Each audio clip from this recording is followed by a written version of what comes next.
You're watching Detroit on Deck. Here are your hosts, Dave Cesefske and Josh Clark.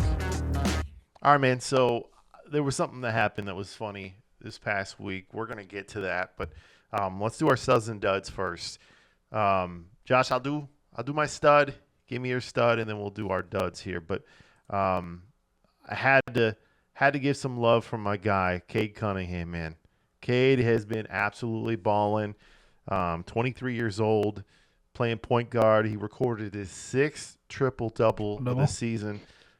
He had 18 assists alongside 20 points, 11 rebounds. He's averaging like 12 assists a game in the last like 6. So he's really been doing some good things. Team looks way better than they did last year. So Cade Cunningham, that is my stud this week. What about you, Clark? My stud is it's Jahmyr Gibbs. I mean, it's Jahmyr Gibbs. You know the type of fan I am of Jahmyr Gibbs.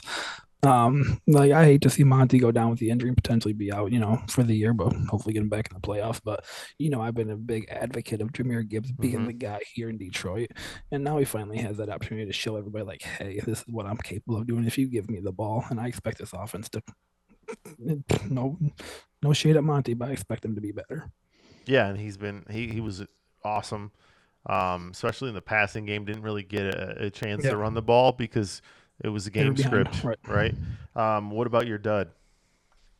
I'm gonna stick with the Lions. I'm going AG, Aaron Glenn. Their offense, their defensive coordinator. Like we've talked, through text and whatnot about this.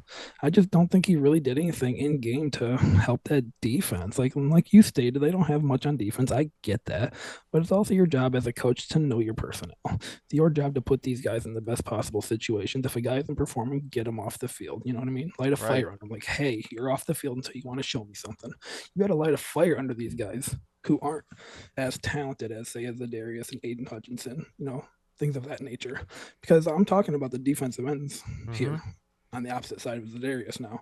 Like these guys aren't performing well, and it's up to AG to put the right guy in there at the right time.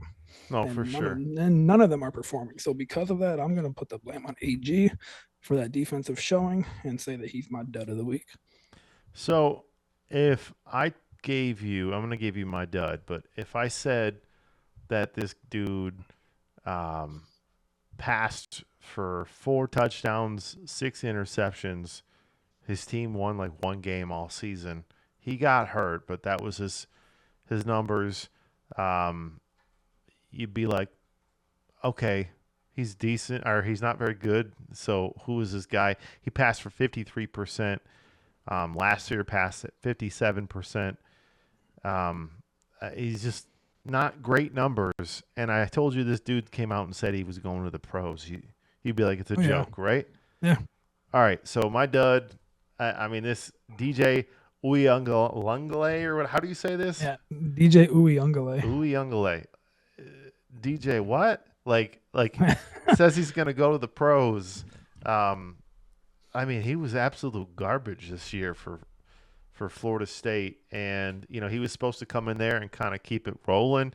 Obviously, things didn't work out. He wasn't the only problem, but really, he was a big problem for him. The year before that, he played at Oregon State. 21 touchdowns, 7 picks. Not bad, right? But, not incredible. Clemson, 22-7, 9-9. The year before that, he was a 5-star, and he was a number 1 guy, number 1 quarterback. He was supposed to be, just a special player.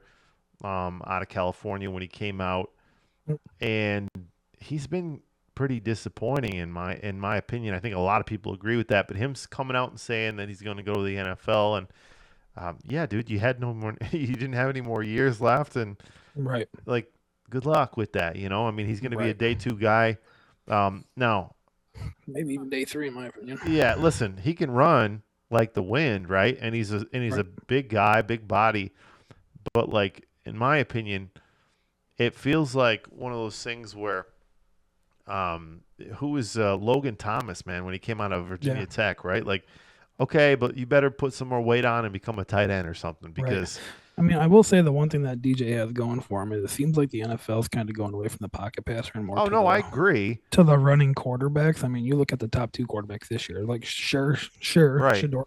Shador can stand in the pocket and throw him with the best.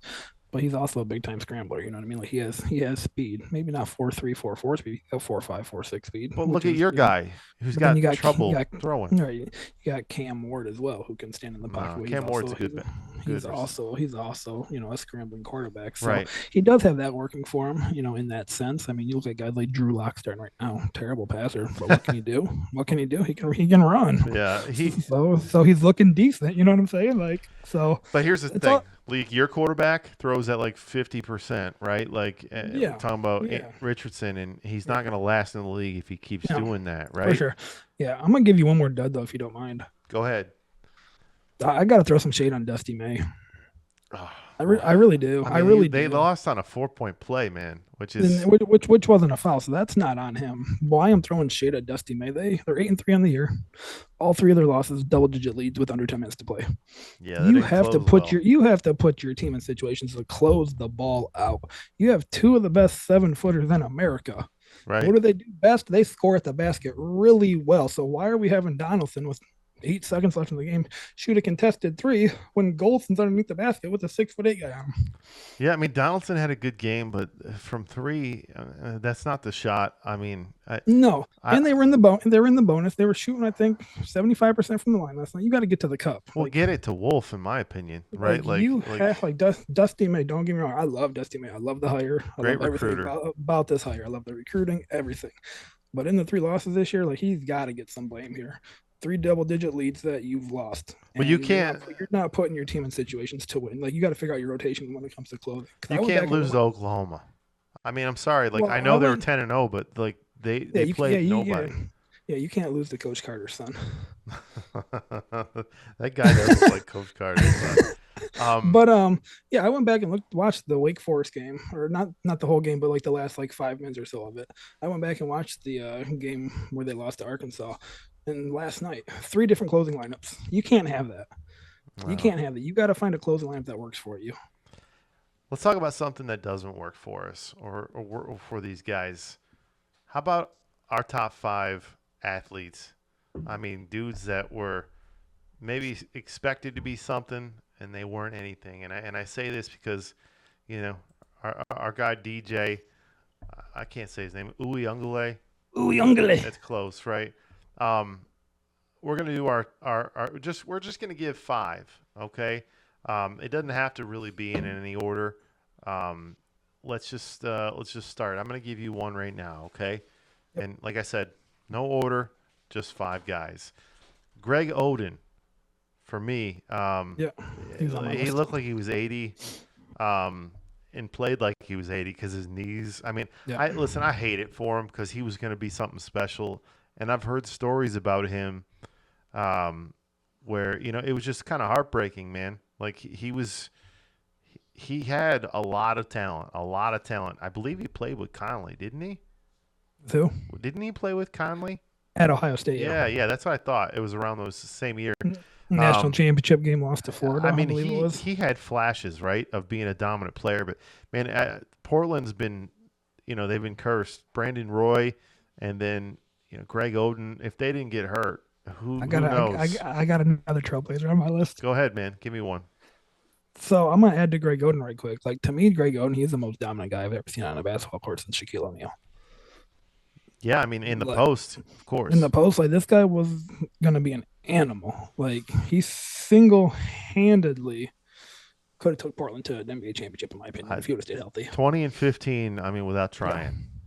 Trying. And then when he was on the court, though, too, I seen a stat where it was Roy, Oden, and LaMarcus Aldridge, when they were all on the court together, their record was 34-6 or something. That's what I'm saying. What could have been, man? They could have been something really special. So that's definitely a big one there for sure. I'm gonna give you the obvious football one, not the obvious football one, but one of the top 2 obvious football ones in my opinion. And that's Jamarcus Russell. Oh, he's on this list, but I got more. So that's Jamarcus Russell. Man, they're he can throw 70 yards on his knees. Well, that doesn't do anything. Right. He could. Don't get me wrong. Crazy arm strength. Had no accuracy at all. Yeah, and he liked the scissor. He couldn't throw the ball into an open ocean. But anyways, that's besides the point. This was a guy who was literally touted as this next big thing coming out of LSU. Of course. Played 2 years in the NFL. Didn't really do much with his time there in Oakland. He had talent around him too, in my opinion, at the time he was in Oakland between 2007 2009. So. Yeah, I mean, there's not really much else to say about him. Like everybody knows who he is, Jabba the Hutt nowadays. But yeah, he's got to be in this conversation. All right, man. I'll give you another one. Just the second guy for me. Everybody knows Michael Jordan was selected number 3, but how about the dude right in front of him, Sam Bowie? Oh yeah, Sam Bowie. Sam Bowie, the second overall pick to the Blazers. Blazers are just now. Bowie he had a lot, just like the other guys. That's what I'm saying. They're cursed. He had another injury. We might as well just do a Blazers list here. Right. But I got another one. He didn't live up to expectations, obviously, and short career. He would have been a great player, but Sam Bowie just, unfortunately injuries, and then obviously we know Michael Jordan was right after that. So right. So I'll give you my other Blazer right now. I was gonna save him for last, but this is a kid who came out of high school, 2004, year after LeBron James. He was just as touted, just as talked about. Okay. On every magazine you can think of, had a feature in Sports Illustrated on the cover of Slam magazine, known as a Rucker Park legend, Sebastian Telfair, man. Oh my gosh! But like Sebastian Telfair, he really was smooth. He just couldn't put it together, man. Yeah, he couldn't. He couldn't put together 7 years, 7 different teams. Like I think he would probably last in today's NBA. He just wouldn't be a starter, but because they wanted him to play defense. He was so undersized. Yeah, he was a stud in Rucker Park. Like he's a playground legend for sure. Yeah. He really is. Like that's a good one, Josh. I feel like we're keeping it in the NBA, but I'm cool with it, right? You ready for another one? I got another basketball, one more football. So Kwame Brown, first overall pick in the 2001 NBA draft, selected by Michael Jordan. I mean, he was awful at picking dudes. Yeah. Came out of high school. And I think that's when we started to learn, unless you're Kobe or Bron, you're probably not going to work coming out of high school. You need to sit for a few years. There were some other guys, but a lot of them had to sit. Jermaine O'Neal, another guy, he needed to wait, right? Kevin Garnett, Tracy McGrady. He was a bust.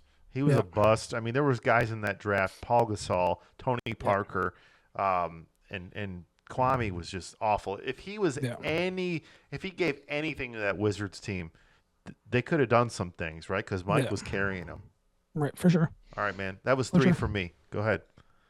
So I'm going to give you my my fourth one, because you already mentioned one of mine, Greg Oden. So I'm going to give you Harold Miner. Who is that? Harold Miner. He was drafted in the 1992 NBA draft, 12th overall.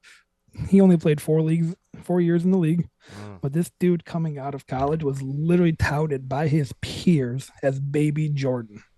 Oh man! If you have that type of moniker, you got to live up to something. He wasn't able to. I'm talking about a dude who averaged 8 to 9 points for his career.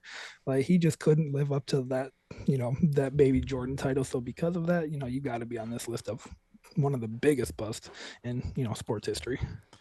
Now, I'm going to have an honorable mention list because there's some hometown guys on there, and we'll do that too. But this is not a Detroit list. Another guy for me, Ryan Leaf, man. I mean, that's my other one. That's my last one. He went to the Chargers, and he was the second overall pick in the 98 draft. He was supposed to be an absolute stud. Now, he threw for 14 touchdowns and 36 picks in 4 years. Yep. And he blew up on dudes in the locker room. All the time. Yep. And now he's turned his life around. He's actually, he's a Christian now. He's come a long way. He's doing good things. But Coaching, this guy struggled with a lot, with substance abuse. And listen, man, when you got the spotlight on you, that's a tough thing to manage. And he just crumbled. What about you? No, I mean, I agree. And anytime, kind of going back to the Harold Miner situation, being in the conversation with Jordan, I mean, Ryan Leaf came in compared to Peyton Manning. You know what I'm saying? I'm talking in my opinion, Peyton Manning to me, this is gonna sound homerish as a Colts fan, but I think Peyton Manning's the most talented quarterback of all time. No, I really I do. agree. I He's really, I better than really do. Brady. Brady was I the really, winner. I really do. Like, there's two different conversations. There's most talented, and there's the best winner. You know what I'm saying? 100%. So, I mean, anytime you come into a conversation like that with one of these type of people and you don't work out, like, yeah, you got to be on a bust list like this. Who's your you got another guy on there or what? No, you took two of mine, Ryan Leaf. I got a couple more. I'll give you one. You I mean, ready? I can talk about one that Detroit wants me to talk about. I got one for you. You I ready? mean, I'll talk about Darko right quick. Yeah, it's literally another one I had right there. I'll talk about Darko right quick. I know Second overall. You can talk the bust side. I'll talk why he's not a bust. I mean, he is a bust. He's not a bust. He's awful. I mean, he was absolutely terrible. I know that you give me the bust side. You give me the bust side real quick. I'll give you the debate why he's not. Well, he came over and it was like everybody talked about his workouts and then he started playing and he looked like an 80-year-old man on the court. He lacked skill. He lacked post ability. Now, I know that he went to Minnesota and put in some points and stuff, but he washed out the league. He was able to every now and then when they played him as the human victory cigar in Minnesota, basically, and they even gave him a contract. It was potential. He didn't have a lot of guys working with him. I know that. I mean, he had Rashid on the team, but I don't think Rashid really cared about him at the time. It was like You're talking more of a joke. Kid, I believe. No, they wanted Carmelo. You know, they wanted him, and I think they would have won another championship. However, if they would have drafted Carmelo, the Chauncey and AI trade never happens. Well, of course, and it never should have. That was a joke of a trade. AI was done. But I think Darko he was nothing like as advertised. I mean, so I'm gonna say this about Darko and why I feel like do I get your points? I 100% get your points, but in my opinion, Darko Milicic should have never been that draft pick for the Pistons. The one, you didn't have a spot for him on the team. Okay. So let me go through the players who Darko was behind. Obviously, Rashid started for him. Who was the backup for on this team? Eldon Campbell. No, he was a center. No, I'm saying at center in the post. Yeah. No, I'm talking about McDyess. behind like Rashid and like Ben as a whole. So McDyess. as your big men in total, you had Ben starting, you had Rashid, then you also had Corliss Williamson, you had McDyess, you had Mehmet Okur, you had Eldon Campbell, you had Cliff Robb. You know what I'm saying? Like there was no spot for Darko on this team. No, so I know. You know what I'm saying? So when he was able to get away from Detroit and go to Minnesota and actually show what he was capable of doing, he was able to actually play his game and average 11, 12 points a game, I think, a couple of years. He didn't last long. He didn't last long. I agree. And that's because he was big and gumpy. Like he didn't work out. He didn't care to work out. You know what I'm saying? So that was his issue. But in his Detroit days, I don't really think you can label him a bust just because there was no room for him to play. There was no pathway for him to play on this team because of who was in front of him. I think he's the worst pick ever in Detroit history, but that's just my opinion. Based on who went after him, 1,000%. I agree with you. Like, but that's on the front office. That's not on the player. Well, I'm going to give you one last one. Saying? No, for sure. I'll give you one last one, and I'll make it a Detroit one for me. Joey Harrington, because, like, I mean, when he came out of Oregon, there was so much buzz about this kid. He's one of the Heisman finalists. He was garbage, man. He was like he was a check down Joey. Like he just couldn't. He had no confidence. A lot of picks. I mean, and it's weird because you talk about. You know, when Darko left, you know, he had some moments. Joey played better with the Falcons than he did here. And Charlie Batch played better with the Steelers than he did in Detroit. Agreed. So, I don't know. Maybe it's a Detroit thing. No, I agree for sure. I mean, Joey Harrington, like I said, I think he had like 26 touchdowns to like 50 interceptions in his career. Like it was something crazy like that. Like it was like a stupid amount, like differential. It was bad. So, yeah, like I definitely get that, especially from the Detroit fan side point for sure. I mean, I'll pull it up right now, okay? Just because, why not, right? So Joey Harrington right here. Let's pull it up. His stats, summary. Wow, they didn't even want to talk about it here. All right, so he obviously didn't play then. So Joey Harrington, drafted by the Lions, and what draft was it? I think he played with Campbell, right? Yeah, I believe so, yeah. Okay, I believe he played with Campbell. Let's pull it up right here. So I got ESPN. So he had 79 touchdowns, 85 picks, which is absolutely awful. Okay. I knew it was something stupid. But let's look at his numbers, though, in Detroit, right? First year, he plays 14 games. 14 games, 12 touchdowns, 16 picks. 17 touchdowns, 22 picks. Yeah. You got 19 touchdowns, 12 picks. So you're like, okay, not bad. And then 12 and 12, which I think, maybe they gave up early. I don't know, man. And they just didn't see it. And he had 12 and 15 with Miami, and then 7 and 8 in Atlanta, which, in my opinion, he could have been a good backup. He washed out, but I mean, that's realistically what he should have been, honestly. Like, I think people just got like caught up in the hype of him being a Heisman finalist the year that he came out. Well, I mean, people get caught up with the Nike Oregon teams, right? Remember, like, I mean, who was it? James that played running back for them, who was like, and then you had the dude, James Stewart, Snoop Dogg's nephew or whatever, who was supposed to be good, Thomas or something. He played running back for them. I don't know. It doesn't matter. But the thing is like they just fell in love with him. He looked good in college, and when you look at tape, you got to have the right scouts that say, does it translate, right? And it doesn't always translate. So for me, that's why I choose him. Thanks for listening to Detroit on Deck. Be sure to like and subscribe to our page for more Detroit content.